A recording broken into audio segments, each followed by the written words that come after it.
pueda que hayan escuchado, esta es el planteamiento que una persona tan preparada, tan acuciosa, un escudriñador de la palabra y una persona que ha dedicado su vida al conocimiento del Evangelio de Cristo es quien va a hacernos los honores de darnos esta enseñanza y de compartir pues lo que el Señor le ha ido revelando. Damos la bienvenida en esta noche y ponemos el control en sus manos a nuestro invitado especial desde Popayán, Colombia, Ervin Collin. Bienvenido. Bueno, yo decía que se llamaba Ervin Collin y ahí estaba nombre y apellido. Él ya me aclaró. Ervin Collin, y tiene apellidos, ¿verdad? Solarte y Trejo. Trejos en plural. Ahora pues él se va a presentar a sí mismo, a quien le decimos bienvenido y bienvenidos todos pues de toda Latinoamérica y los que se van sumando desde varias partes del mundo. Bienvenidos todos y queda con ustedes el pastor Ervin Collin. Bienvenido, pastor. Gracias, amado Manuel, y un saludo pues reiterativo para todos ustedes, amados, que nos unimos en torno a la palabra de Cristo, que es lo que nos une desde la eternidad. Así que bueno, después de esa entrada uno dice, ¿cómo empiezo a hablar aquí?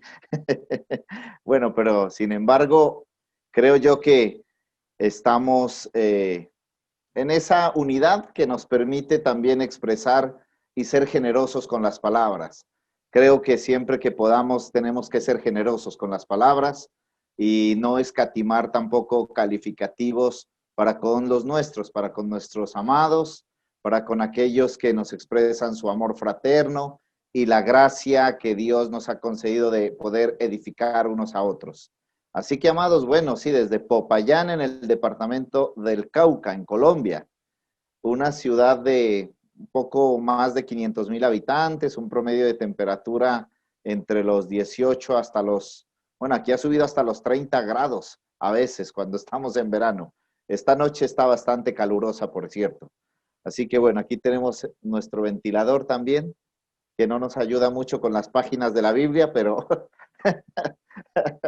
vamos a avanzar, amados, en esta noche. Así que por allí internamente, si alguien me dice con qué tiempo disponemos para yo poder dosificar el tiempo, amados, en la medida de lo que el Señor nos permita expresar y exponer con cada uno de ustedes. Así que bueno, somos pastores aquí en la ciudad aquí en esta ciudad hace 10 años. Venimos ejerciendo el ministerio casi desde los 20 años. Ejerzo el ministerio pastoral, el ministerio de la consejería. Soy ingeniero agrónomo, publicista y bueno, tuve una empresa de publicidad, diseño gráfico, artes, todo lo que tiene que ver con publicidad y medios, eso lo manejamos también.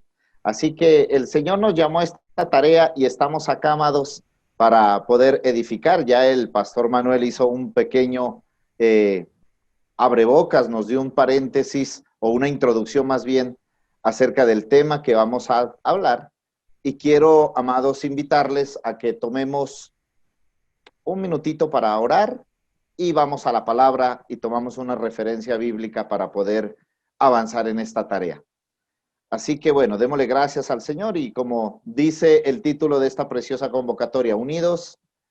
Entonces, unidos en el Espíritu, Padre, te damos gracias y expresamos con nuestros labios, Señor, y aunque estamos todos nosotros ausentes en el cuerpo, no obstante, somos globales, Señor, y estamos presentes por Cristo el Señor, quien es digno de honra, gloria y adoración, Señor, a quien hoy le ofrecemos, Señor, todo nuestro ser, todo lo que somos y todo lo que queremos ser en Cristo, Señor, también está determinado por tu preciosa y santa voluntad.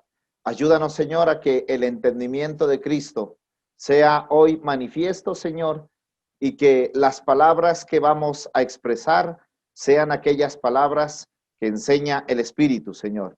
Ayúdanos para que las palabras que se nos es dado vaya junto con el entendimiento que se nos es iluminado, Señor, en este día. Gracias, Padre, por los santos que están convocados acá. Te bendecimos, Señor, en Cristo Jesús. Amén. Gracias. Muy bien, Amén. amados. Gracias. Pastor, Sí, tenemos un aproximado de 25 a 30 minutos en la exposición y luego pasamos a un tiempo de preguntas y respuestas y comentario de manera abierta, pues que vamos a estar ahí moderando la participación de todos. Por favor, pastor. perfecto, me parece muy bien. Permítame, tomo una referencia del tiempo para mí acá. Ok, listo, perfecto. Muy bien. Muy bien, amados. Entonces, quiero tomar el referente del capítulo 8 del libro de Romanos. Entendiendo que Romanos es una carta bastante exacta en cuanto a los términos que el apóstol Pablo usa para hablarle a esas personas, ya que los romanos son unos creyentes más entendidos en cuanto al contexto del evangelio que se les predica. Acordémonos que Roma se convierte para ese momento en el centro o en la fuente de toda culturalidad, de toda costumbre. Roma es el centro de esa generación desde donde salía todo. Por eso es que Pablo inicia diciéndoles a los creyentes en Roma que su fe se divulgaba por todo el mundo, entendiendo que no solo desde Roma salían muchas cosas, sino que Pablo dice, la fe de ustedes se conoce en todo el mundo. En ese contexto es que Pablo no solo reconoce la dimensión de fe de estos creyentes, sino que también de cierta manera les presenta en el capítulo 8 lo que implicaba el ser parte constitutiva de toda esta generación de creyentes. Así que en el capítulo 8, el versículo 1 y 2 voy a leer, dice, ahora pues ninguna condenación hay para los que están en Cristo Jesús, los que no andan conforme a la carne, sino conforme al Espíritu. Porque la ley del Espíritu de vida en Cristo me ha librado de la ley del pecado y de la muerte. Muy bien, y si ustedes me permiten, el capítulo 8, el versículo 28, como referente para avanzar en esta exposición. Y sabemos que a los que aman a Dios, todas las cosas les ayudan a bien. Esto es, a los que conforme a su propósito son llamados. Así que bueno, a partir de allí, amados, podemos construir el entendimiento que el apóstol Pablo les presenta a los romanos como parte de la obra cumplida en Cristo Jesús, como parte de lo que en Cristo Jesús, en su ministerio, en su cruz, y en la posterior predicación y presentación del Evangelio se les presenta a los romanos específicamente y obviamente a toda la iglesia, por supuesto, como un hecho cumplido y es la salvación. Entonces, bueno, por el tiempo no voy a entrar tanto a señalar los aspectos etimológicos del término salvación y el desarrollo histórico del entendimiento de la salvación, pero sí tratar de contextualizar, amados, que lastimosamente por la interculturalidad y la culturalidad y la costumbre de los pueblos, desde ese texto, desde esa expresión apostólica, allí cuando Pablo se refirió a los creyentes de su época a este tiempo, el concepto de salvación se ha entremezclado con demasiado misticismo. Eso primero. Entonces, al concepto salvación mezclarse con el misticismo y con otro tipo de creencias de tipo eminentemente religioso histórico, después del siglo III el concepto de salvación ya se mezcló con culturas tan modernas y otras tan antiguas como los babilónicos y otras culturas que hubo, al tener una mezcla intercultural, pues también se mezcló el entendimiento de la salvación. Pero para el caso que nos atañe a nosotros, para el caso puntual de la iglesia y de los creyentes, diríamos que la salvación es el ámbito en el que se desarrolla toda una serie de entendimientos. La salvación es toda la atmósfera. La salvación es todo el conjunto, el marco en el que Dios el Padre le da iluminación, le da su naturaleza a los creyentes para que éstos disfruten una plenitud de vida. En otras palabras, la salvación es el hecho cumplido de Dios como una iniciativa unilateral de Dios hacia la humanidad. Si usted me dice, bueno, hay un paso previo de la salvación, yo necesito hacer algo para acceder a la salvación. Porque esa es la pregunta de mucha gente y para el ámbito nuestro, el ámbito cristiano evangélico latinoamericano, amados, lastimosamente en todas nuestras congregaciones o en la gran mayoría de veces nos reviste especial preocupación saber si una persona, un vecino, un familiar, mi abuelo, etcétera, al que le prediqué en algún momento y luego por cosas de la vida o accidentalmente murió, bueno, ¿qué pasó con él? ¿Se salvó o no se salvó? Pero ese entendimiento, esa construcción, ese paradigma mental, ese paradigma de entendimiento es justamente el que la fe desbarata, porque la fe y la salvación no son dos cosas separadas y distintas. Tanto la fe como la salvación son expresión de lo mismo. ¿Qué es lo mismo? La naturaleza divina impartida a una persona, la naturaleza, el ADN de Dios, el entendimiento de Cristo, la mente de Cristo, el mirar la vida con el entendimiento de Cristo, es lo que produce en mí el que yo pueda entender para mi vida, para mi casa, para mi familia y para también la generación en la cual hayamos sido sembrados, entender que la salvación no es algo futurista, no es algo cuando alguien se muera, sino que la salvación es una vida espiritual que se disfruta mientras nosotros vivimos sirviéndole a Cristo. En otras palabras, la salvación nos va a permitir entendernos a nosotros mismos, vernos a nosotros mismos, parte integral del cuerpo de Cristo. Una vez anexados nosotros al cuerpo de Cristo, una vez nosotros viviendo en el cuerpo de Cristo, una vez nosotros creyentes, la Biblia dice, mas el justo por la fe vivirá. Por eso es que la salvación es el ámbito donde la fe se manifiesta. Nadie puede decir que manifiesta fe o que tiene fe si primero no entiende salvación. Todo lo demás que nos da la salvación, esto es la fe, la capacidad de ser agradecido, la capacidad de entender y de comprender la participación con nuestros hermanos, lo que llamamos el amor fraterno, lo que llamamos honra, y bueno, ustedes saben, todo el conjunto de comportamiento social que hay entre los creyentes dentro de la congregación no se podría entender sin la salvación, si la salvación primero no se manifiesta, no es visible, no se hace ver. Por eso es que la salvación es un acto unilateral de Dios. La Biblia dice que la salvación le pertenece a Dios. Esto es que a la iglesia, a los pastores, a ningún apóstol y a ningún ministro, Dios le otorgó la franquicia de la salvación.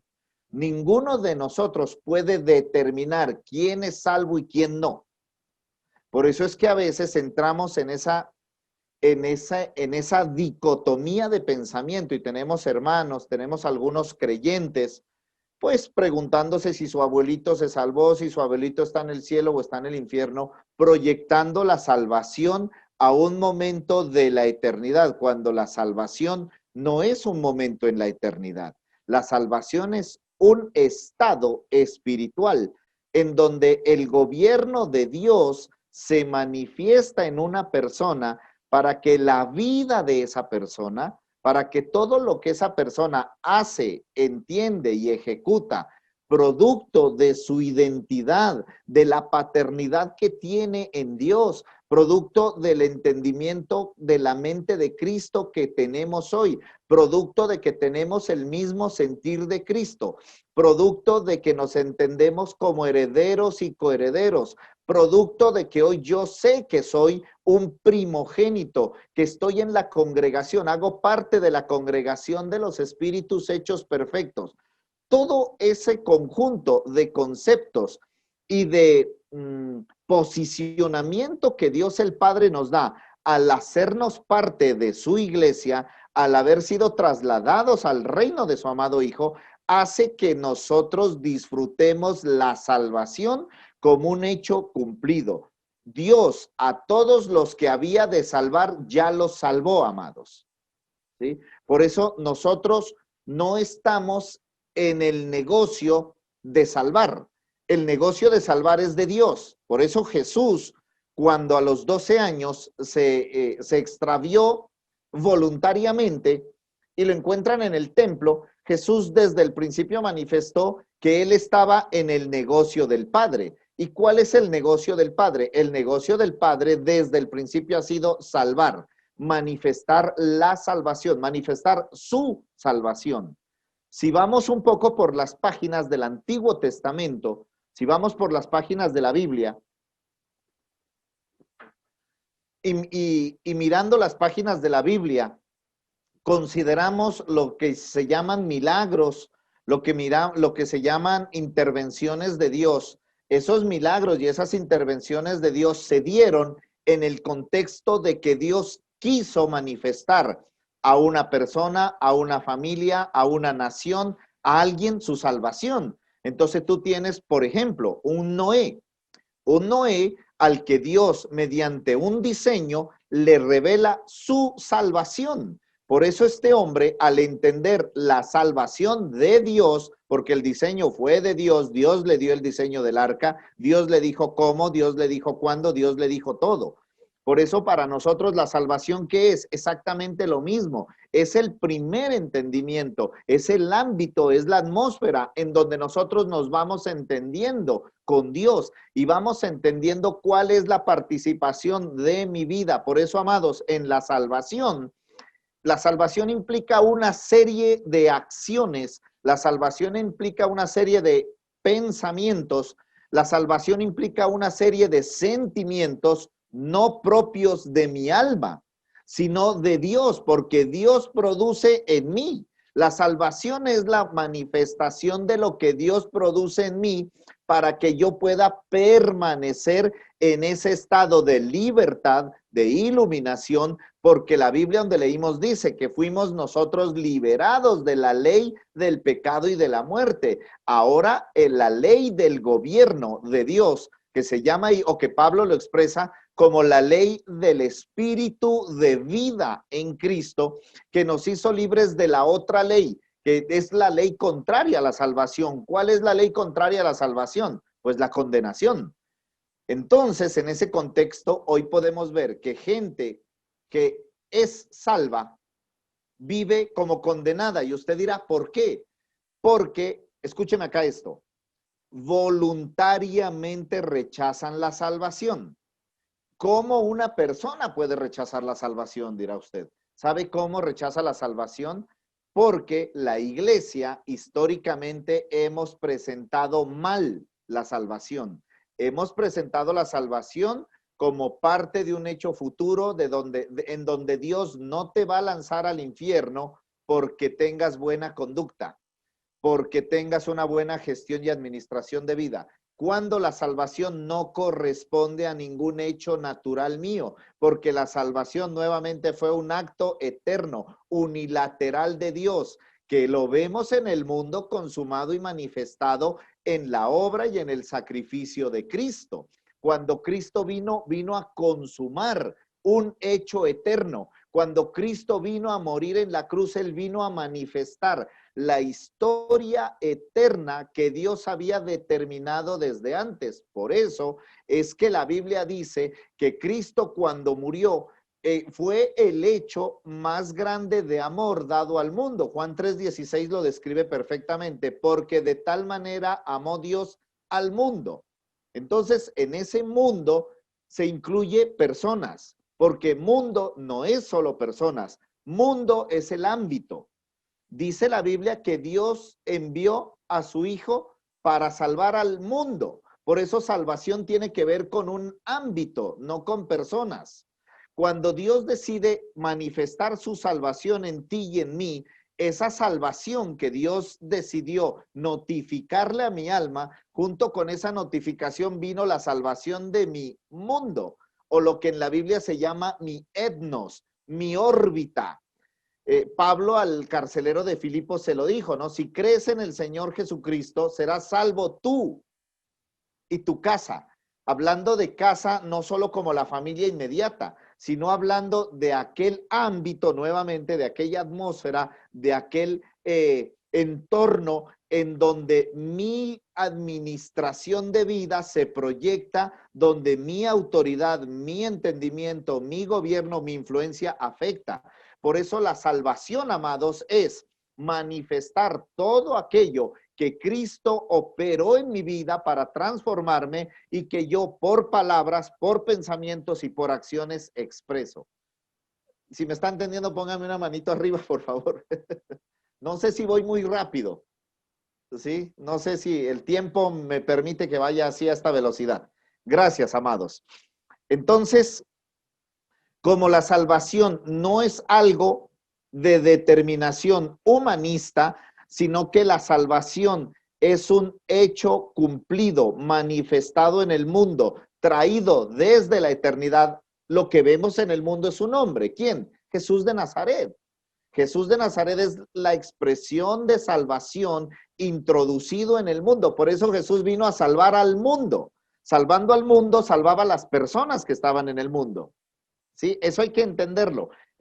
Jesús no vino solo a salvar personas, vino a salvar todo aquello que Dios el Padre desde la eternidad se había determinado salvar. Por eso Jesús mismo, hablando de lo que él debía hacer, cumplir y manifestar, dijo que el Hijo del Hombre vino a buscar y a salvar.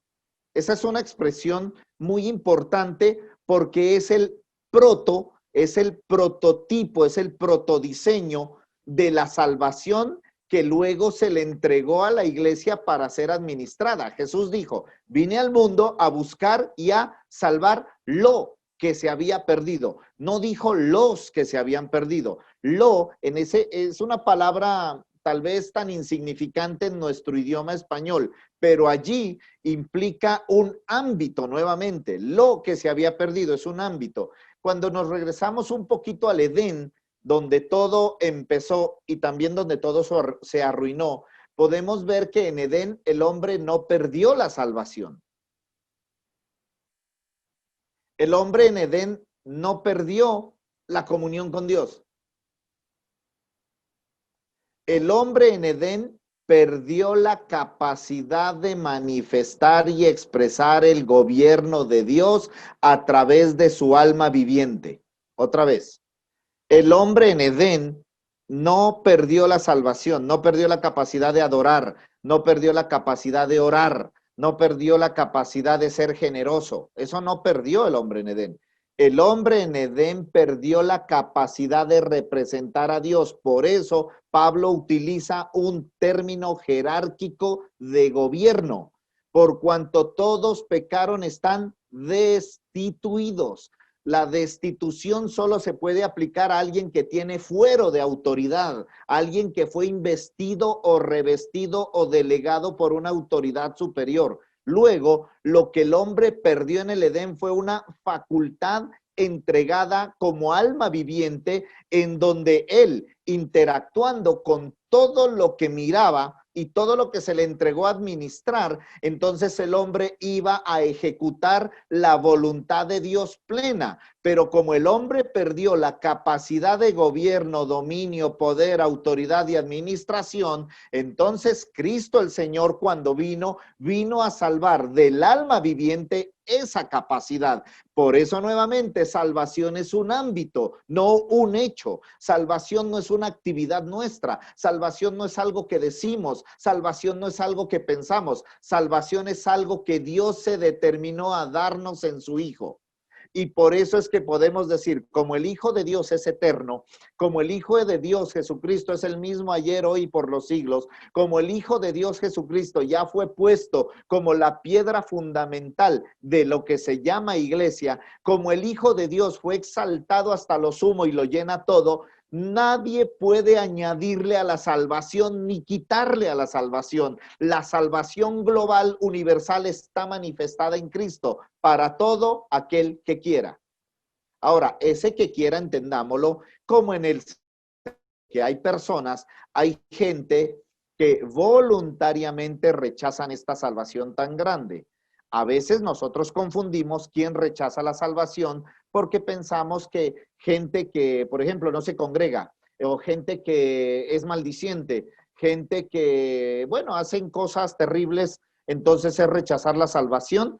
Y obviamente eso hace parte del rechazo de la salvación, pero la salvación, más allá de que alguien blasfeme en contra de la Biblia, de la palabra y de Dios mismo, la salvación rechazada implica que una persona, debido a su constante práctica, a su constante vida en la oscuridad y en las tinieblas, esto lo que hace es alejarlo de la salvación, alejarlo del conocimiento, del ámbito. Por eso en la Biblia se nos presenta el reino de las tinieblas y el reino de su amado Hijo. En la Biblia se nos presenta a aquellos que Dios le plació salvarnos, se nos presenta la analogía de que hemos sido trasladados del reino de las tinieblas al reino de su amado Hijo. Ahora, en el reino de su amado Hijo nosotros anunciamos la salvación. ¿Cómo la anunciamos? La anunciamos dando testimonio, testificando o hablando de las virtudes. Dice que anunciamos las virtudes, los portentos, los poderes. ¿Qué significa entonces? Que la salvación, amados, que anunciamos es la salvación que experimentamos, entendemos y vivimos. No sé cómo estamos de tiempo, ¿estamos bien? Ok, entonces, amados, el apóstol Pablo, que les habla a los romanos primero diciéndoles y mostrándoles la ley del pecado y de la muerte y la ley del espíritu de vida que nos ha hecho libres, luego, más adelante en el capítulo 8, es donde desarrolla la salvación. Dice el apóstol Pablo ahí en Romanos 8:28, y sabemos, entonces note acá, la salvación es algo que se sabe, la salvación no es algo especulativo. Hoy muchos predicadores, al no entender o al quedarse solamente en el ámbito eminentemente religioso, cultural o histórico, hablan de una salvación futurista, ¿sí? Hablan de una salvación para cuando te mueras, hablan de una salvación si tú haces algo en la iglesia o en la congregación, y si no haces, pues perderás tu salvación. Entonces hay una expresión de palabras, hay una expresión de lenguaje que no corresponde a la realidad. Y sabemos, dice Pablo, que a los que aman a Dios, y aquí viene un asunto importante, los que aman a Dios no pueden amar a Dios voluntariamente a menos que el amor de Dios se derrame en su corazón, porque la salvación o el amor de Dios, perdón, tiene que ver con la salvación.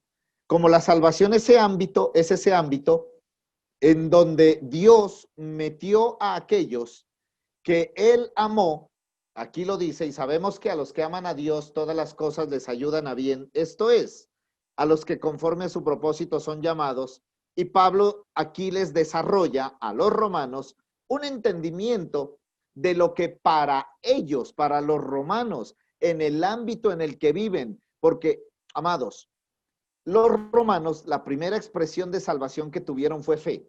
Por eso la fe de los romanos se divulgaba por todo el mundo. Ahora, creo yo que debemos volver a ese mismo comportamiento o a ese mismo fundamento. Como sin fe es imposible agradar a Dios, ¿sí? Entonces, desde la fe es desde donde nosotros empezamos a desarrollar todo el resto de entendimiento de cómo Cristo que vive en mí se expresa a través de mí. Eso hace parte de la salvación. Entonces, en el versículo 29 dice, porque a los que antes conoció. ¿Dónde los conoció? Evidentemente, hay dos historias que contar acá. si usted piensa en retrospectiva, en Adán, nosotros en el primer Adán fuimos conocidos, por eso todos pecamos. Dios en Adán nos conoció como pecadores. Pero como Dios no puede tener participación con esa naturaleza, porque Dios es santo, y el pecado nos separó, y el pecado puso una barrera, y el pecado nos destituyó, y el pecado nos alejó, el pecado convirtió el comportamiento de nuestra alma en algo incompatible hacia Dios. Entonces, Dios mismo, a su debido tiempo, envió a su Hijo al mundo, nacido de mujer y nacido bajo la ley, y esos son los dos contextos en el que Cristo el Señor vino para poder sacar de mi alma quedó atrapada en el pecado, ¿sí? Mi alma se convirtió en una sustancia distinta, y al manifestar mi alma esa sustancia de pecado, pues quedó envuelta en esa sustancia. ¿Qué hizo Cristo el Señor? Vino Cristo, absorbió en su cuerpo de muerte, dice Romanos, en la cruz él absorbe como una aspiradora. Él absorbe todo lo que no correspondía a la esencia y a la naturaleza de mi alma. En su cuerpo de muerte destruyó lo que se llama pecado, dice la Biblia que destruyó el pecado en él y liberó mi alma. Ahora, mi alma liberada no podía seguir como alma viviente, porque justamente ese fue el problema. Entonces, ¿qué hizo Dios con esta alma que quedó libre del viejo Adán, del viejo hombre? La unió a Cristo. Porque mi alma, que tiene la esencia de lo eterno, porque fue creada por Dios, lo único con lo que podía unirse es con algo de su misma naturaleza. Por eso apareció Cristo el Señor, para unirse con mi alma. Y que mi alma ahora pueda estar sometida a la ley de la nueva vida en Cristo. Así que a los que antes conoció como almas vivientes, ¿sí? Esa es una historia que hay que contar, que no hemos contado y que no hemos unido, amados. Porque lo que fue destruido fue la naturaleza del viejo Adán. El viejo Adán fue destruido. El alma no fue destruida. A los que antes conoció, también dice la Biblia aquí, que a esos también los predestinó. Entonces, si fuimos predestinados para ser restituidos, porque esa es una palabra interesante en la Biblia, que Cristo el Señor vino a restituirnos. ¿A quiénes? No al primer Adán. El primer Adán quedó destruido, anulado, no va más.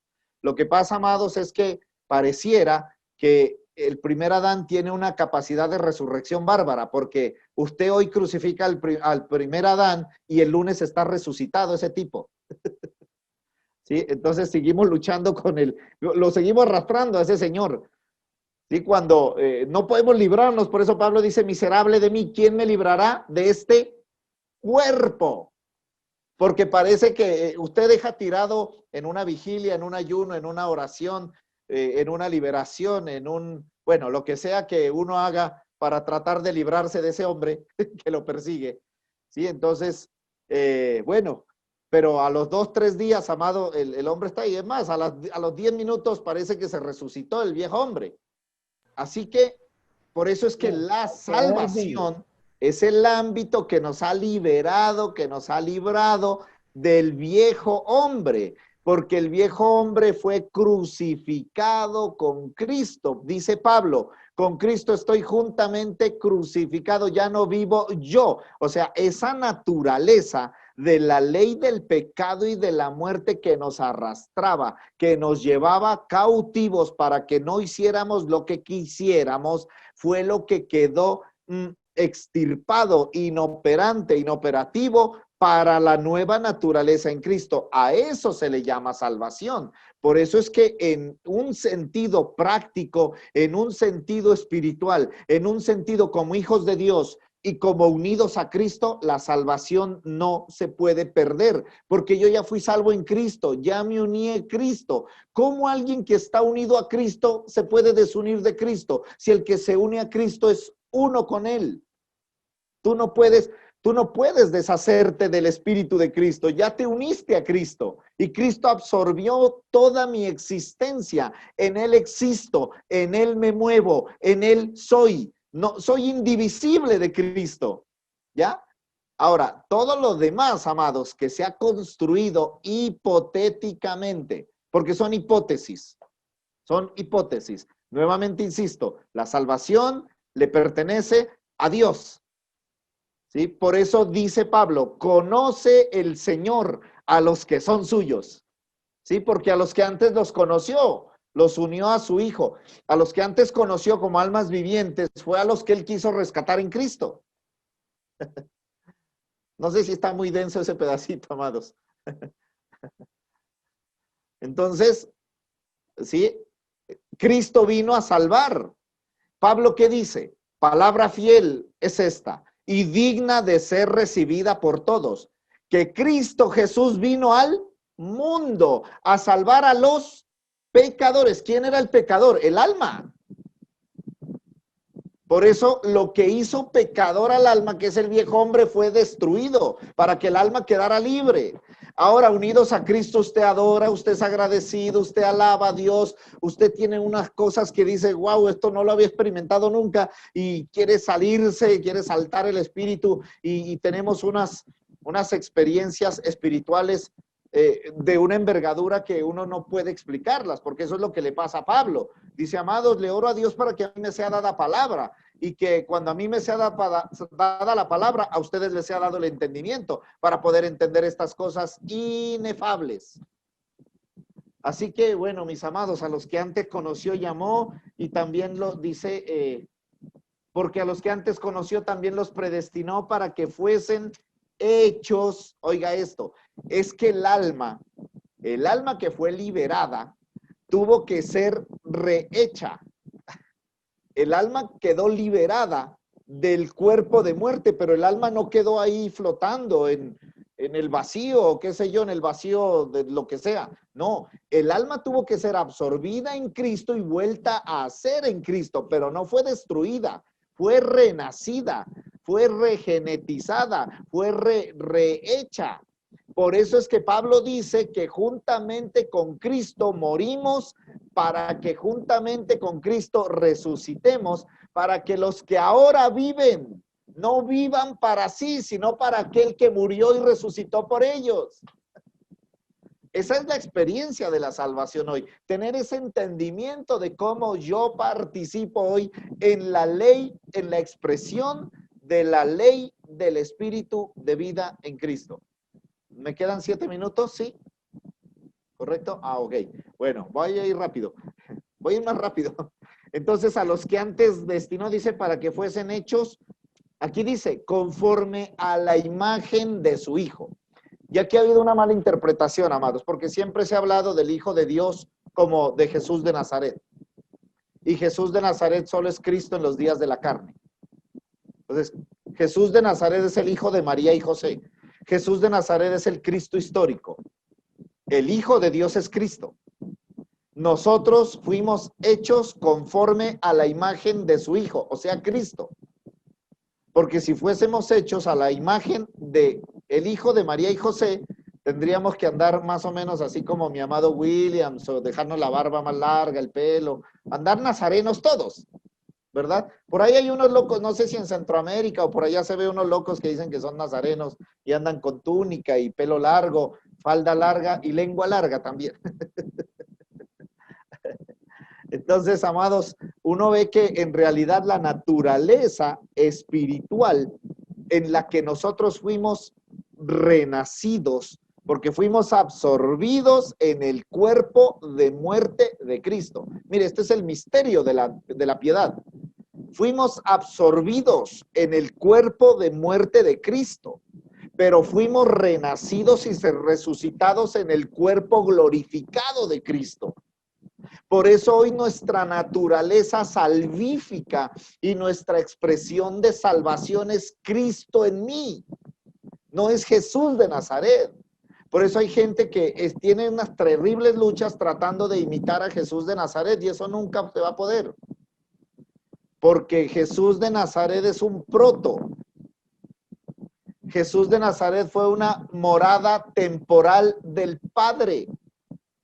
Por eso en Juan capítulo 14 Jesús les dice, hey, Voy pues a preparar lugar, porque ese Cristo era, ese Jesús de Nazaret era un trámite, un tránsito. El lugar que iba a preparar cuando él dijo, voy pues a preparar lugar, era la morada permanente de Cristo glorificado en la iglesia. Esa es la salvación de Dios hoy. Por eso no hay salvación sin la eclesía.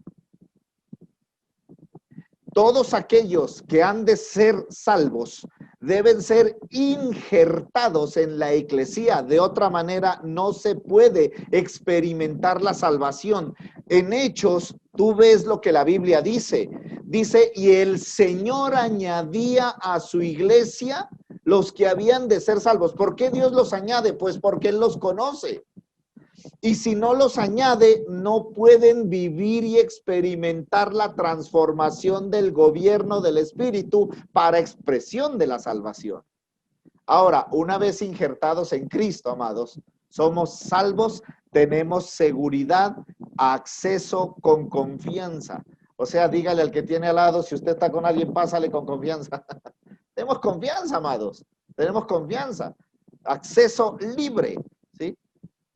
Pero por ahí hay unos hermanos nuestros, bueno, yo no les digo hermanos, a veces les digo primos. ¿Sí? Hay unos primos por ahí que todavía están batallando a ver si van para el cielo. Y como suelo decir, van para el cielo y van llorando, porque no entienden esto.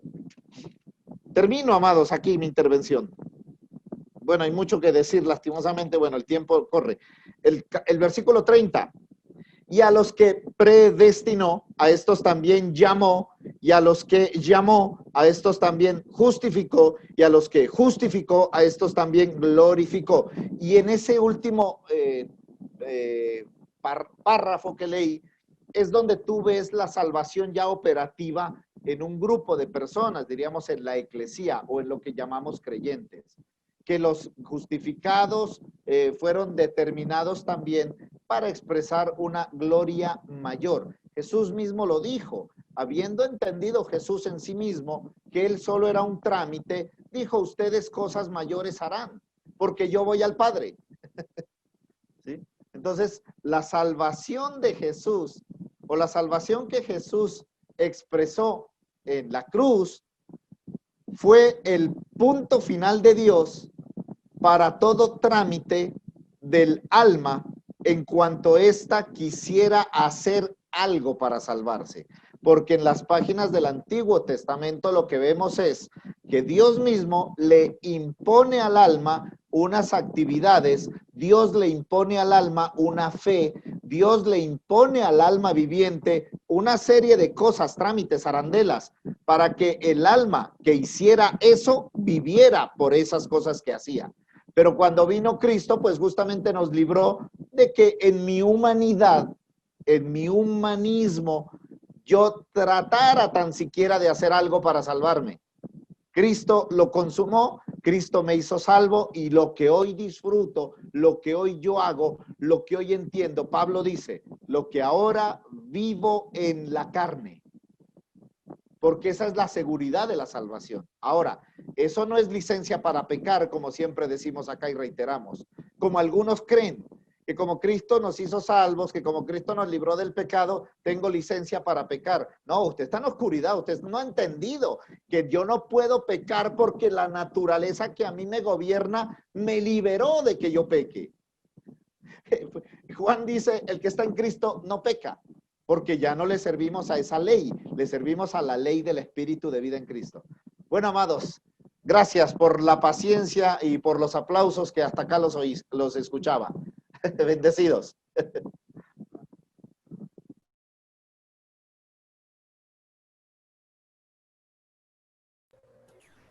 Muchas gracias, muchas gracias. Gracias por los aplausos espontáneos. Gracias por los aplausos espontáneos de todos. En Latinoamérica tenemos gente pues de varias partes de Colombia, tenemos a personas de República Dominicana, tenemos, bueno, ya está con nosotros también Carol Cisneros de Costa Rica, a quien decimos bienvenida, qué bueno verle también por aquí. de Guatemala, pues varias personas, El Salvador también presente y varios países representados en esta noche. Es una alegría tremenda la que podemos vivir y sabemos pues de que más nos vamos a sumar en todo esto. Esta noche, gracias Pastor Erwin por su... Eso está tremendo. Gracias por su participación, Pastor Erwin. Y sabemos, claro, que este tema es amplio, pero también entendemos una cosa, que a veces las explicaciones en todo esto se vuelven complejas por la complejidad misma en la que fuimos metidos durante todo este tiempo. Entonces, lo que pienso yo es que en futuras generaciones ya no vamos a tener que estar replicando tanta explicación de lo que la salvación no es, porque va a tener un avance paulatino, el entendimiento de lo que ahora nos ha explicado Pastor Erwin, de lo que sí es la salvación. Me encantó una frase, me ha quedado aquí, de lo que es la salvación. La salvación es Cristo en nosotros. ¡Wow! Ese resumen de verdad me llegó a lo más profundo de mi ser y de mi corazón. La salvación, que es un acto unilateral de Dios y un estado espiritual. Mire, yo por eso digo, antes los conceptos eran como, digámoslo así, eran como más tajantes y más sencillos. Mire, si usted no se porta bien, se va para el infierno. O sea que usted no se salva. Pues, ¿qué es la salvación? Pues la salvación era no irse para el infierno. Entonces, todo el mundo estaba bien claro. Por eso, ya el resto de cuestiones, imagínense, en aquellos tiempos que nos hablaran de que nuestro Señor Jesucristo vino a salvar al mundo. ¿Ya? ¿Eso incluye a la gente? Sí, eso incluye a la gente y cuánta cosa más, ¿verdad? Todos los sistemas que estaban totalmente perdidos. Gracias, Pastor Erwin, como usted lo dijo, y sabemos, estamos seguros, pues, de que vamos a tener que invitarlo para una segunda parte en cuanto a la impartición. Y hoy por hoy vamos a pasar a un momento muy especial de nuestra reunión. Abrimos la oportunidad para que personas puedan también expresar parte de lo que han oído. A algunos nos ha sorprendido varios puntos y a otros pueda que también hayan quedado algunas cosas que se pueden ampliar, y aquí vamos a utilizar y aprovechar que tenemos a una persona como el Pastor Erwin para tratar de sacar un poco más de provecho en todo esto. Si usted quiere hacer un comentario o una pregunta, quiere sumar también a lo que ya se ha dicho, nos indica haciendo una mano en alto o haciéndola de manera, por ahí de manera también virtual. Vamos a comenzar diciendo bienvenida, Carol Cisneros desde Costa Rica, quien quiere también participar y expresar algún comentario o pregunta. Bienvenida. Muchísimas gracias, Pastor Manuel. Muchas gracias, Pastor Erwin. Fue un tema bien importante, de verdad. El Señor hace días me tiene con ese tema por algo que escuché. Escuché a alguien decir, no, alguien ya conoce la verdad, conoce a Dios, o por lo menos está en el proceso de conocer a Dios, y se puede devolver, y puede rechazarlo, irse solito por donde le dé la gana. Y entonces eso que Dios le queda a uno hablando y uno dice, no, eso no suena bien, eso, aunque lo dijo alguien a quien respeto y amo muchísimo, no sonó y a mí no me daba. Entonces ahora mientras usted hablaba, yo estaba martirizando al Pastor Manuel, mandándole montones de mensajes, ¿verdad?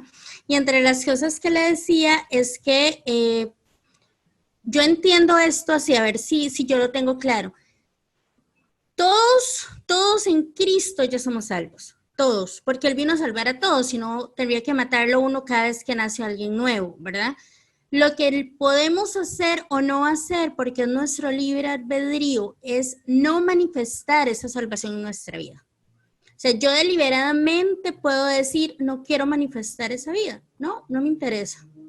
Y lo dejo por el libre, pero no por eso puedo quitarme el hecho de que ya Él me salvó, de que me compró con su sangre. Entonces, no sé si yo lo tengo como torcido o se puede ampliar, si me puede ayudar con eso, se lo voy a agradecer. Sí, Pastor amada. Erwin. Gracias. Esa es una pregunta que siempre seguirá haciendo eco en otras generaciones y ha hecho eco.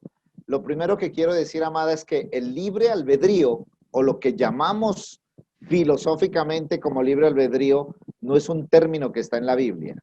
El libre albedrío es una construcción del alma justamente por quedar destituida de Dios. ¿Qué es el libre albedrío, espiritualmente hablando?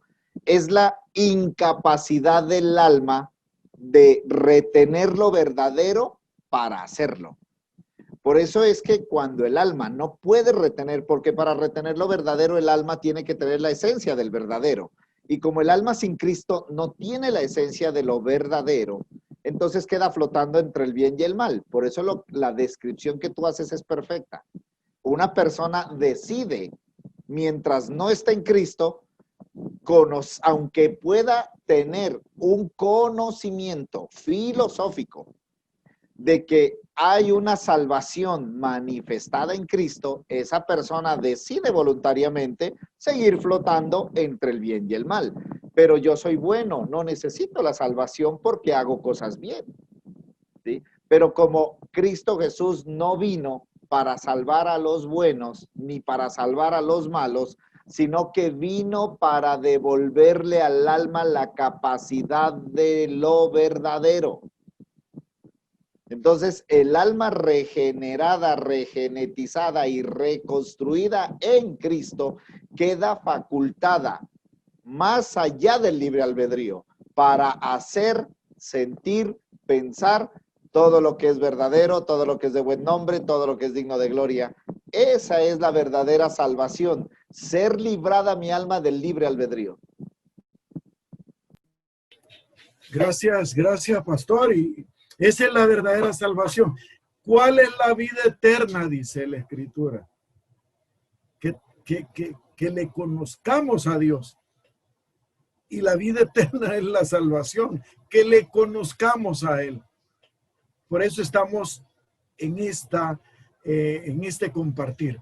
¿Hay alguien más que quiere también expresarse en esta noche? Está muy interesante el tema y podemos seguir aprendiendo. Gracias, Carol, por su primera pregunta. Y queremos preguntar, pues, otra persona parece que había por ahí pedido. Damos la bienvenida también a Gabriel, Socorro, Valenzuela, Edgar Méndez, Diana González, Judy Velázquez, Sandra Moriones. No les habíamos dicho bienvenidos, pero hoy les decimos bienvenidos y pueden expresarse. No sé si Pastor Miguel deseaba sumar.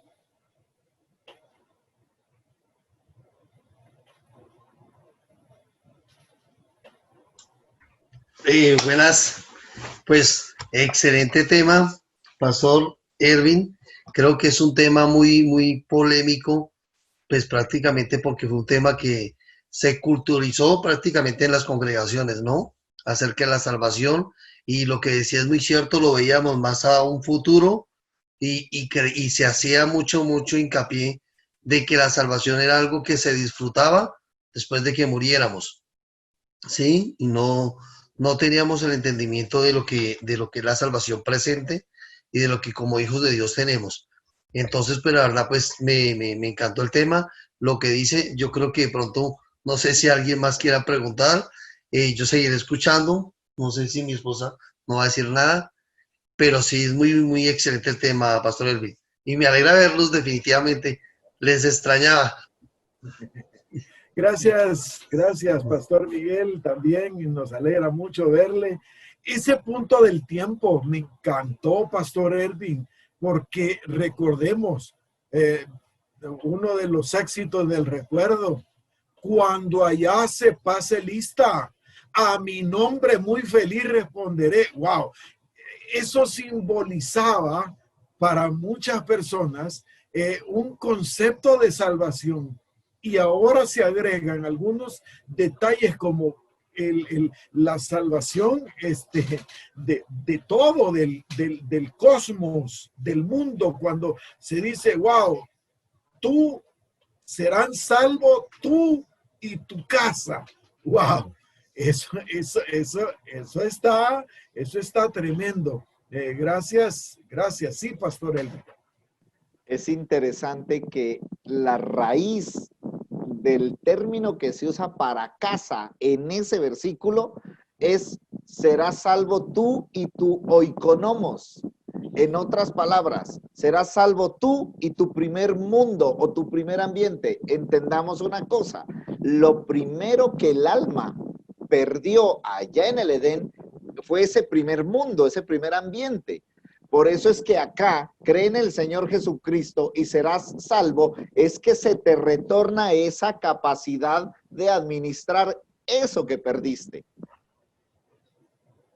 Aquí hay algo tremendo. A nosotros, aquí en El Salvador, ha habido una presentación constante de frases, y una de ellas es que el que gana almas es sabio. Hay que salir a ganar almas. Eso en una iglesia bautista local muy fuerte se expresa. Bueno, quien conoce bien de este detalle es mi amado Pastor Saúl. Y ahora escuchamos que no estamos en el negocio de salvar almas. Ese es un negocio del Padre. Esto puede ser fuerte. Esto podría ser fuerte en este país, ¿verdad? No sé si alguien más pues tiene algún comentario o acerca de todo esto, o alguna pregunta adicional. Abiertos. Y Pastor Williams Enríquez de Guatemala. Pastor Willy, adelante. Buenas noches a todos.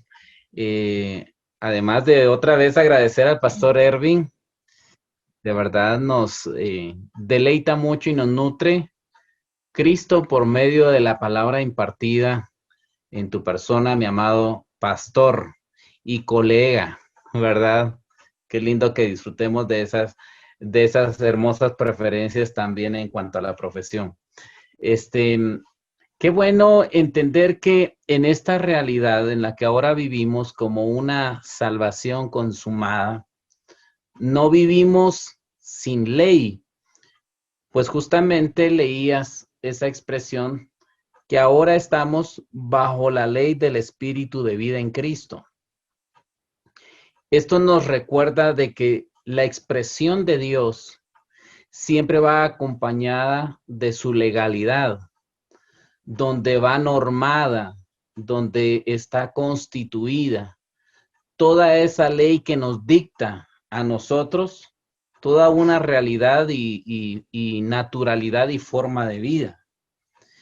Muchos creo que tenemos a veces aberración ahora en cuanto a esta palabra, ¿verdad? Porque cuando escuchamos siempre ley, viene a nuestra mente la ley mosaica, de la cual no participamos los gentiles, sino más bien esa ley nos hacía no participantes de la promesa a la descendencia en carne, sino que ahora somos hechos partícipes, pero de la ley de vida en Cristo, que supera sobre cualquier ley, ¿verdad? En cuanto a potencial, en cuanto a alcance, en cuanto a justicia y demás, ¿verdad? Creo que esto es algo que nos hace a nosotros deleitarnos en saber que tenemos a un Dios, como dice el apóstol Basilio, legal pero no legalista, donde ahora esa palabra ya no nos causa el mismo rechazo y la misma aberración,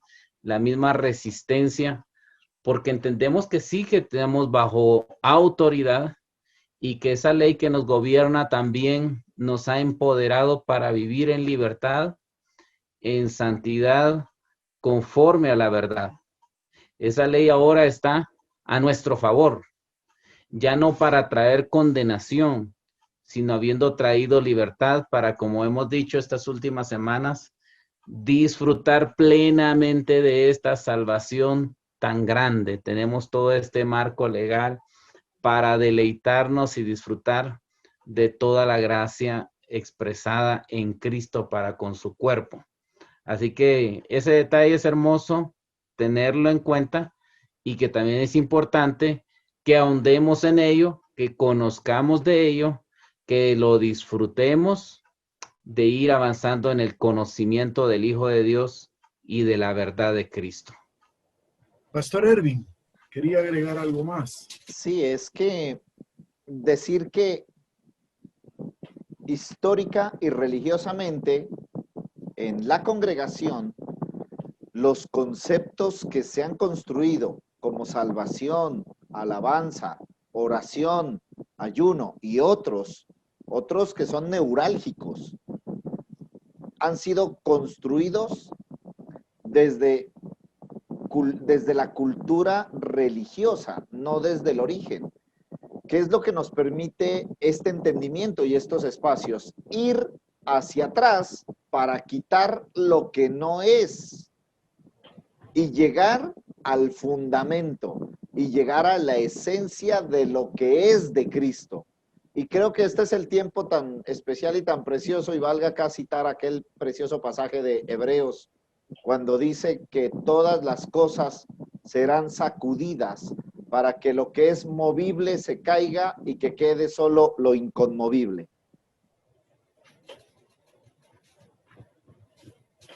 Bien, continuamos y abrimos el espacio una vez más para que puedan seguir comentando, preguntando o ampliando todo esto bonito, todo esto tremendamente importante que estamos recibiendo ahora. Si alguien pues tiene algún tipo de preguntas, alguien por ahí me escribía y me dijeron, ¿quiere decir que no van a haber mansiones para nosotros en el cielo?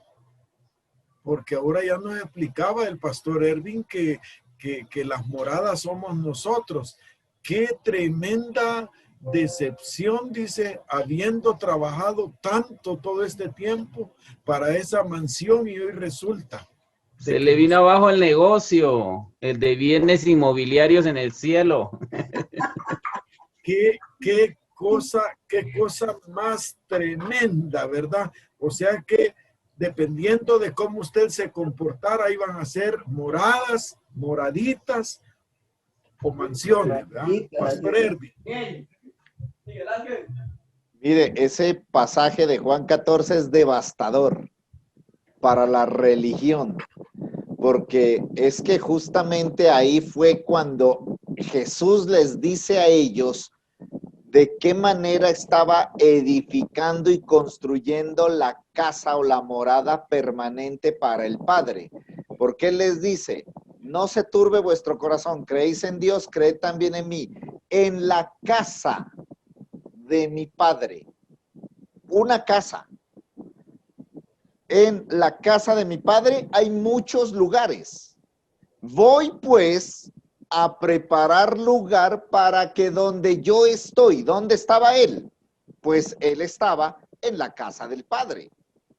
Para que donde yo estoy ustedes estén, porque como ellos eran incompatibles, no podían estar en la casa del Padre. Por eso, ¿qué pasó con nosotros? Nosotros volvimos a casa. Ahora, se acabaron las calles de oro, empezando porque calles de oro no hay. La Biblia no dice de calles de oro. Como alguien lo cantó, entonces pensamos que había calles de oro, pero hay una calle. La calle es Cristo. Él mismo en el proto, en Juan, es donde dice, yo soy el camino. Claro, hablando en términos rudimentarios, antes de que una calle exista, pues hay un camino. Por eso el evangelio que predicó Jesús es el evangelio de los rudimentos del alma, porque el alma necesitaba que haya un camino, Él es el camino. Y luego, cuando el alma entiende el camino, Él es la calle de oro, porque es lo más valioso por donde el alma puede transitar.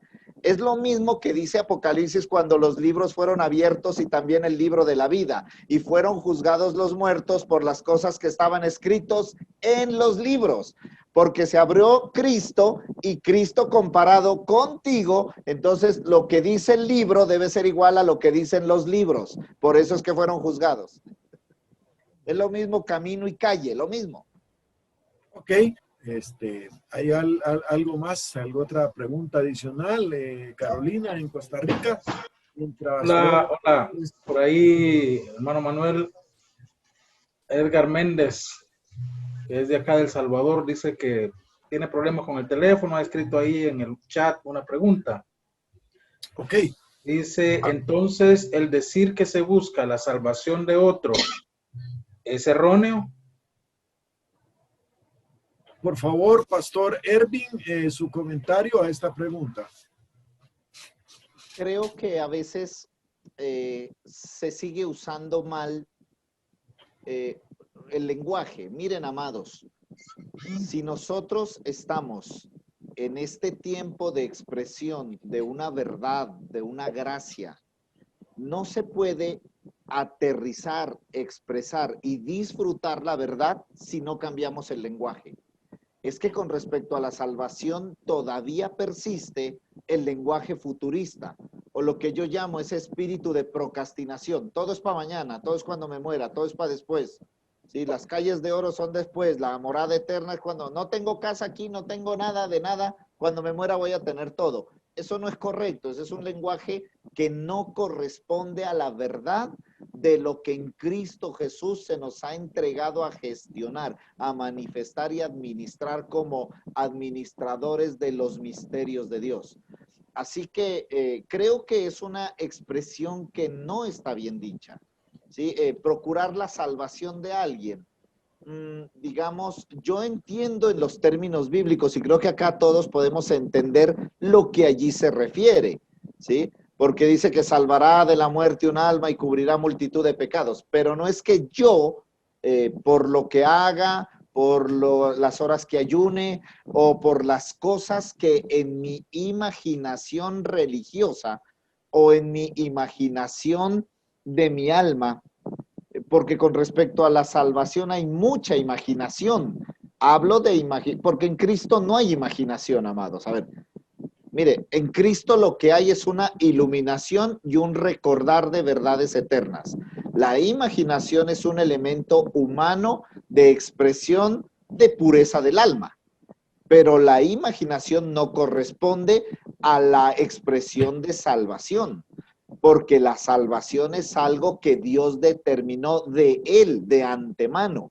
Y la salvación tiene que ver con buenas obras, las cuales preparó, destinó Dios de antemano para que nosotros la manifestemos. Hebreos dice, haciendo Él en vosotros lo que es agradable delante de Él. Por eso es que no me corresponde a mí.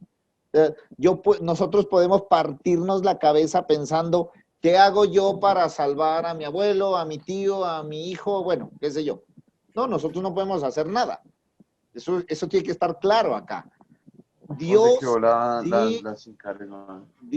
sí nos permitirá conocer y entender lo que yo debo hacer como parte de la manifestación de la salvación, porque es las buenas obras que Él determinó para mi alma.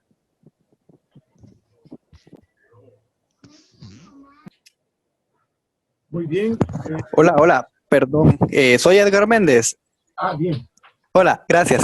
Mi consulta iba más que todo porque al menos acá en mi país, en El Salvador, es bastante común que iglesias de muchas denominaciones, siempre evangélicas o protestantes, hacen denominadas campañas evangelísticas, que el objetivo principal es conseguir que X cantidad de personas se conviertan, se salven, por así decirlo. Entonces ahí venía mi consulta, si esa práctica se considera dentro de esta ideología del nuevo pacto correcta o no. Gracias. Por favor, Pastor Ervin. Gracias, Edgar. Ahora sí entendí mucho mejor la pregunta. Lo que sucede es que lo que nosotros hacemos como iglesia no es para salvar. el activismo, lo que tú llamas o lo que alguien puede llamar cruzadas evangelísticas, campañas, vigilias, seminarios de liberación, encuentros de ungimiento, bautismos en grupo, bueno, todo ese activismo no son expresiones de salvación. Por eso te digo que hay que cambiar el cassette. Eso no es salvación. La salvación es algo que Dios ya hizo. Nos corresponde a nosotros gestionar unos hechos, unas obras e inclusive unas palabras para que la gente conozca el hecho cumplido y consumado que es la salvación. Pero una cruzada, una campaña no es para salvar, es para notificar de un hecho cumplido, no es para salvar. Entonces, y otra aclaración importante, la cuestión del nuevo pacto o el mensaje del nuevo pacto no es una ideología, Edgar, es un mensaje que está contenido en la escritura desde antes. El mensaje que se está expresando hoy y que en términos teológicos se le ha acuñado esta palabra nuevo pacto es una expresión que hace parte de la salvación de Dios. Nuevo pacto es la gestión de Dios en donde Dios ejecuta su plan para que el hombre entienda su salvación. Bien, gracias y nuevamente gracias Edgar Méndez por esa pregunta tan bonita. Inclusive agrego en todo esto, dentro de este estudio realmente nuestra intención no es demeritar ninguna de las actividades y acciones que hacen las congregaciones. Simple y sencillamente lo que hacemos es pues traerlas a luz conforme a la escritura, pero realmente en ningún momento, ¿verdad? Pretendemos nosotros decir quedan prohibidas las campañas de nada de eso. Definitivamente no se trata de eso. Aquí, bueno, la palabra misma nos dice, señores, si van a cantar, si van a orar, si van a danzar, háganlo, pero hagámoslo con el entendimiento. Todo esto es bueno. Cuando le agregamos el entendimiento, wow, toda actividad, campaña, el trabajo laboral, la vecindad, la familia, todo eso son campañas. Todas esas son campañas de evangelismo. ¿Por qué? Porque lo que estamos haciendo es proyectar nuestra salvación en esas obras que estaban preparadas para nosotros. De tal manera que no estamos en ningún momento dando como malo todas estas cuestiones pues que de manera religiosa se dan. Podrían darse y podrían darse inclusive un poco mejor. Quisiera por favor pedir a Lorena Vázquez, luego a Valenzuela y parece que también Pastor Cruz Leiva estaba también indicando. En ese orden, si hay algo más, Pastor Ervin. Amado Manuel, antes de que intervengan los amados, quiero decir algo. Es que, digamos, cada denominación o congregación expresa en sus actividades la salvación que comprende o la salvación que ha entendido. Entonces, por ejemplo, el que ha entendido que el bautismo es salvación, hace ese énfasis. El que ha entendido, o la denominación o misión que ha entendido que echando fuera demonios es salvación, tiene ese énfasis. Lo que estamos planteando acá es que esas actividades no son salvación. Esas actividades son actividades. La salvación es algo que Dios ya hizo y consumó. Nosotros no hacemos nada para salvar a nadie. Lo que estamos haciendo, por ejemplo, cuando alguien bautiza, cuando hacen campañas de sanidades, es tratar de notificar a un mayor número de personas acerca de la salvación. Lo que pasa es que el énfasis está mal enfocado.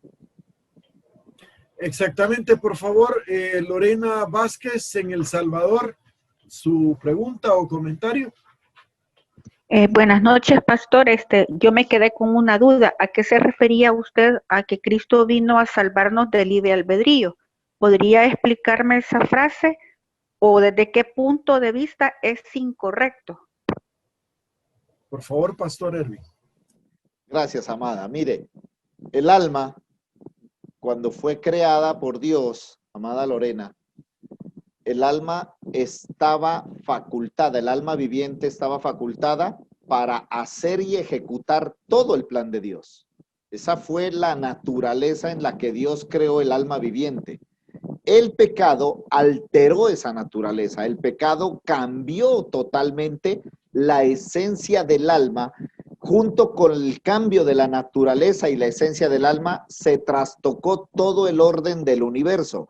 El alma perdió la facultad de ejecutar la voluntad de Dios, quedando atrapada en el bien y el mal. Esto es el libre albedrío. ¿Qué es el libre albedrío operativamente? El libre albedrío es que gente piensa, siente y hace lo que quiere. Entre lo que piensa, hace y siente, tenemos cosas buenas y cosas malas. Libre albedrío, ¿ok?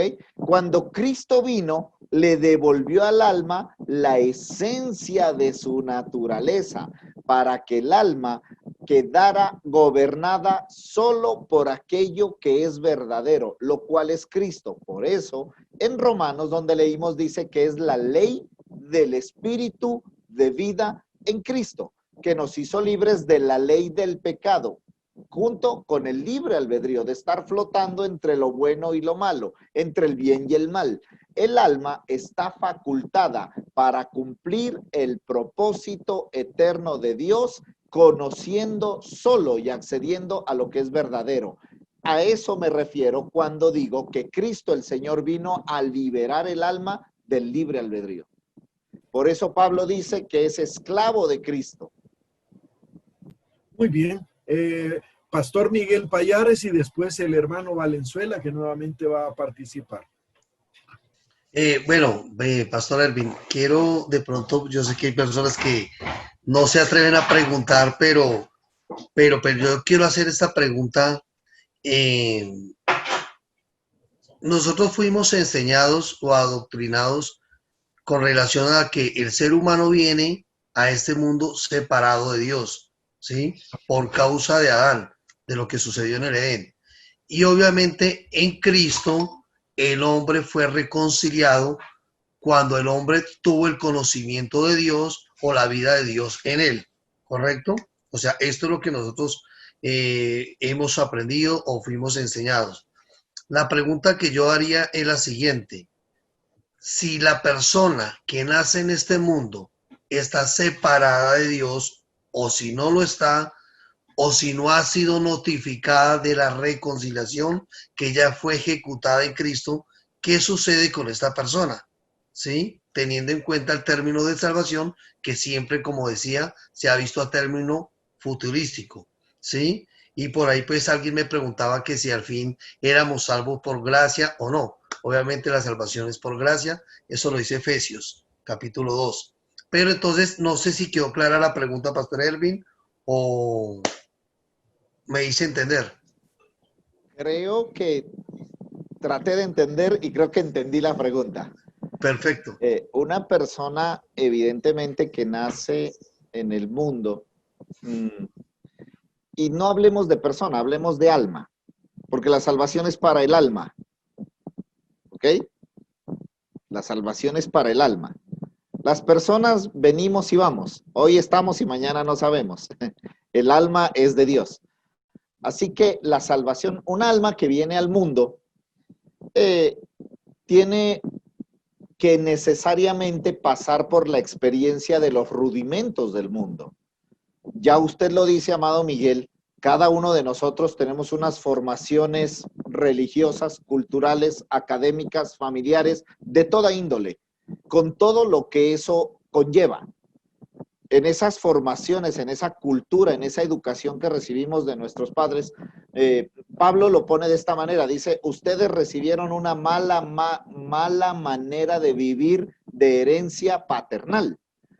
Y no estaba echándole la culpa a los padres precisamente, sino que lo que Pablo está hablando ahí es de todo el bagaje cultural en el que la gente conoce a Cristo, lo cual genera un choque, porque todos mis paradigmas, todas mis formaciones mentales, culturales, académicas, filosóficas y de toda índole, que son la parte de mi alma que aprendió en el mundo sin Cristo, son a las que hoy, cuando conozco a Cristo, soy enfrentado. Entonces ahí es donde viene la voluntad mía de quererme despojar. Por eso el llamamiento es: despojémonos de todo peso y del pecado que nos asedia, para poder correr pacientemente en una actitud correcta hacia aquello que tenemos por delante, que es obviamente lo que se va iluminando en el alma. Pero una persona, un alma que está en el mundo, en los rudimentos del mundo, sabiendo que hay rudimentos del mundo que son buenos y malos, ya como dije anteriormente, los rudimentos del mundo buenos, pues hacen gente buena, pero la gente buena generalmente también hace cosas terribles. Entonces, cuando tú vienes a Cristo y al ser la obra de salvación, una obra de gracia y un acto unilateral de Dios, esa persona que inicia este conocimiento de la salvación, entonces empieza a experimentar en esa atmósfera de salvación otras cosas: amor, gozo, paz, paciencia, benignidad. ¿Por qué la salvación no está incluida en esa lista de Gálatas capítulo 5? Porque la salvación es el ámbito en donde se desarrollan esas cosas que el Espíritu le incorpora al alma. Sin el fruto del Espíritu no podríamos disfrutar la salvación, porque ese es el malentendido que hay hoy. Hay gente que dice: yo soy salvo, pero no conocen el amor de Dios. O sea que mientras tú creas en una salvación eminentemente religiosa o histórica, no vas a disfrutar la salvación que es dada por gracia y que no corresponde a nada que nadie pueda hacer para acceder a ella. No sé si me expliqué. Muy bien. Vamos ahora primero al hermano Valenzuela y posteriormente Joel Morales, que está también en Colombia. Adelante, hermano Valenzuela. Mi amado, voy a aportar al Cristo y sé que lo que aporto o lo que estamos aportando nos queda engendrado en nuestro espíritu. En este momento o en este ámbito, en esta sociedad, los hijos o los cristos estamos haciendo un fundamento en lo que estamos conociendo la palabra presente o la verdad presente. Estamos haciendo un fundamento, corrigiendo o estableciendo. Antes, alguno era católico, evangélico, cristiano, bueno, en fin, religioso, saco volador, caían vacas. Ahora le tumbamos las vacas sagradas. ¿Cuál es el fundamento que estamos estableciendo en este momento? El fundamento que estamos estableciendo es la verdad presente, que es Cristo. ¿Por qué? Porque lo que gobierna en algunas iglesias son potestades en nuestras mentes, ¿sí? Y lo que nosotros establecemos, la palabra de Cristo es vida para esas personas. Le damos a conocer lo que Él tiene dentro, en su depósito, que es Cristo. Cada uno tenemos un depósito, que tenemos engendrado a Cristo, pero tenemos un depósito de impartición a muchas generaciones.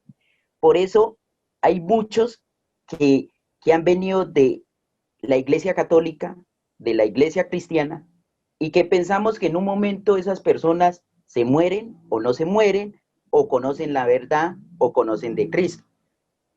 El problema está en el signo peso, que muchos o algunos llegan por afligidos, dolores, despechados, como le dijera, despachado o por falta de dinero. Pero hemos establecido todas estas cosas cuando empezamos a conocer a Cristo o empezamos a conocer la verdad presente. Nos van quitando esos rudamentos de nuestra mente y va llegando la revelación, porque ya escuchamos a Dios, empezamos a escuchar a Dios, o sea, ya empezamos a establecer lo bueno. porque a veces a lo malo le hicimos bueno y a lo bueno le hicimos malo. Y por eso no identificamos la revelación que en este momento está impartiendo para nuestra generación.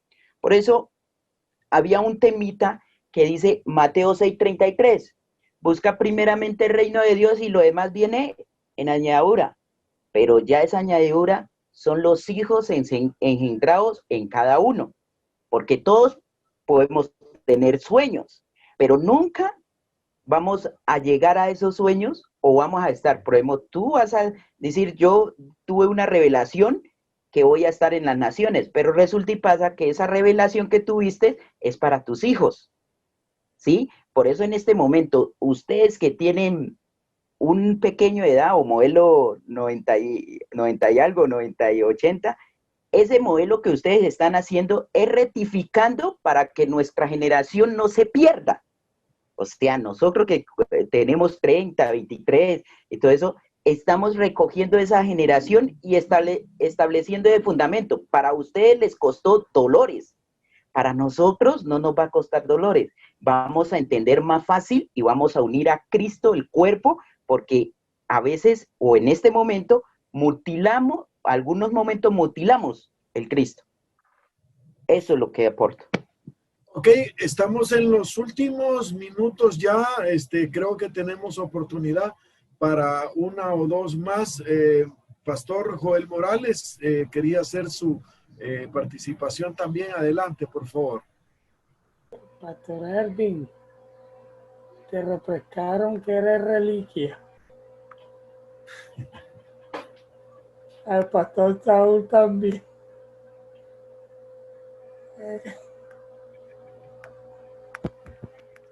Yo no sé si es una calle o si son 3 calles de oro, pero yo todavía la canto. Calle de... No, quiero es que quede claro, porque siempre se tiende a la mala interpretación. Cuando dice que el que gana almas es sabio, o sea, eso no nos está eximiendo a nosotros como embajadores de Cristo, como ministros de la reconciliación, que nosotros hagamos la obra de evangelista. La salvación, como dijo el pastor Elvin, es un hecho consumado, unilateral de Dios. Pero en Hechos capítulo 13, en el verso 48, dice que creyeron todos los que estaban ordenados para vida eterna, porque había un Pablo notificando. Y el evangelio es poder de Dios para salvación a todo aquel que cree, primeramente al judío, también al griego, porque en el evangelio la justicia de Dios se revela por fe y para fe. ¿Cómo creerán? Dijo Pablo, si no hay quien les predique. Tenemos que seguir haciendo la obra de evangelistas y notificarles que ya esa destitución, que fue lo primero, es lo primero que Dios restaura cuando alguien nace de nuevo, como dice en Efesios 4:24, y vestidos del nuevo hombre, creado según Dios, número 1, en la justicia, el orden gobernante, o sea, el orden gubernamental, lo que decía Pastor Ervin, el hombre lo que fue destituido. Al hombre ahí es que notificarle que ya el gobierno hizo una restitución y como ministro de la reconciliación, notificarles que la ley del Espíritu de vida en Cristo Jesús les ha librado de la ley del pecado y de la muerte. Por eso dice en Juan 16, Jesús dijo, cuando venga el Espíritu de verdad, que es el gobernador del reino, Él convencerá al mundo de pecado por cuanto no creen en mí, de justicia por cuanto yo me voy y no me verán más, pero aquí está la eclesía como la embajada real, y de juicio por cuanto el príncipe de este mundo ya ha sido juzgado. Tenemos que predicar la palabra de la reconciliación para que los que están todavía esclavos del pecado lleguen a ser lo que Dios dice que ya legalmente son, justicia de Dios en Cristo, lo que ellos no lo saben. Nosotros nada más tenemos que notificar. El que convence es el Espíritu Santo, pero sigamos haciendo la obra de evangelista. Amén. Amén. Qué bueno. Esto último, gracias, Pastor Joel, por sumar tan importantemente. Así, con este criterio ampliado y con un corazón también lleno de esa mansedumbre, lleno de ese amor, es como nosotros tomamos inclusive acciones religiosas, acciones que a veces no están conforme a una verdad presente, que no están conforme al evangelio del reino, pero que fueron no inventadas por una persona ayer o antier. Son cosas que tiene décadas de venirse haciendo y esperamos en Dios la oportunidad para que estas personas o sus hijos o sus nietos sean posteriormente revelados y aclarados en todo esto. Finalizando y cerrando este mensaje que, como insistimos, no va a terminar ahora, pero ha comenzado ahora. Queremos pedirle pues ahí un último minuto a Pastor Ervin antes de proceder a nuestra fotografía y oración de hoy. Por favor, Pastor Ervin. Pastor Ervin, déjame ponerte la publicidad. Azúcar Manuelita presenta. El minuto, dijo Sí. Pastor Manuel. Vayan encendiendo cámaras. Bueno, amados, pues el tema de la salvación, decir que es un tema inagotable, obviamente, es un tema que se ha hablado desde el principio, desde Génesis 3. Se seguirá hablando, obviamente, pero se seguirá hablando, creo yo, en un nivel tecnológico y teológico mucho más elevado y mucho más exacto, porque de lo que trata el Evangelio es que todos lleguemos a la estatura de la plenitud de Cristo, del varón perfecto, del entendimiento. Así que lo que estamos acá es un intento por unificarnos en cuanto a lo iluminado, en cuanto a lo conocido y en cuanto a lo reconciliado en el cuerpo de Cristo.